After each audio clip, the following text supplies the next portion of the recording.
ఎన్నికలైనాక ఇవరం బోధపడతది ఎవ్వరికైనా అని పెద్దలు ఉత్తగానే అన్నారా? ఇప్పుడు బీఆర్ఎస్ అధిష్టానం కూడా గదే స్థితిలో ఉన్నదని అంటున్నారా అంతా. అధికారంలో ఉన్నప్పుడు కన్ను మిన్ని గానకుట ఉద్యమకారులను పక్కకు పెట్టి పక్క పార్టీలకెళ్ళి వచ్చిన స్వార్థపరులను అందలం ఎక్కించిండ్రు. వాళ్ళు అలా బుద్ధి బయట పెట్టుకొని అధికారం పోగానే మళ్ళీ పచ్చగున్న గూట్లకే ఎగిరిపోతుండ్రు. తప్పు మన దగ్గర పెట్టుకొని పార్టీలకెళ్ళి ఎగిరిపోయే రామశిల్కలనంటే ఏమొస్తుందో మరి. రాజకీయం చేసేటోళ్లకు అధికారము పదవులు అనేది ఊపిరి.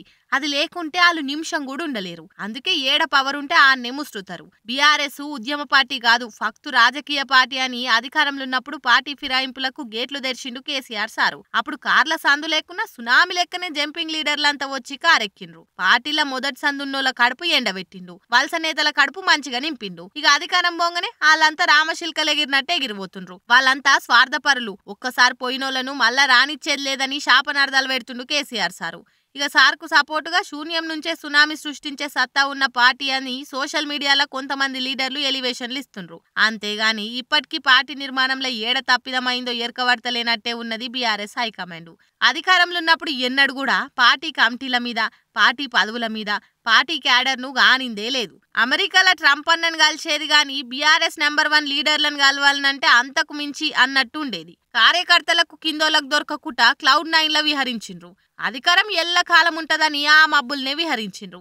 కానీ ఒక్కసారిగా కింద పడంగానే అందరి ఆదికొస్తుండ్రు. పార్టీకి క్యాడర్ అనేది ఓటుంది, కార్యకర్తలు అనేటోళ్ళు ఉన్నారు, వాళ్ళని కాపాడుకోవాలన్న సోయొచ్చింది.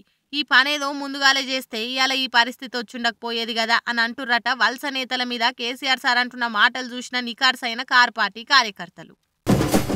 కష్టపడి ఇల్లు కట్టి తపదాయి కాలబెట్టిండ్రట. అగు గట్లనే ఉన్నట్టున్నది అధికార పార్టీలో కొంతమంది సీనియర్ల తీరు. లోక్సభ ఎలక్షన్ల ముంగట ఎక్కువ సీట్లు ఎట్లా గెలవాలి అన్న సోయి మర్చిపోయి మళ్ళా ఢిల్లీకి షాడీలు మోసే పని ముంగటేసుకుండ్రట. ఎందుకో ఏం కథ అన్నది చూడురిగా.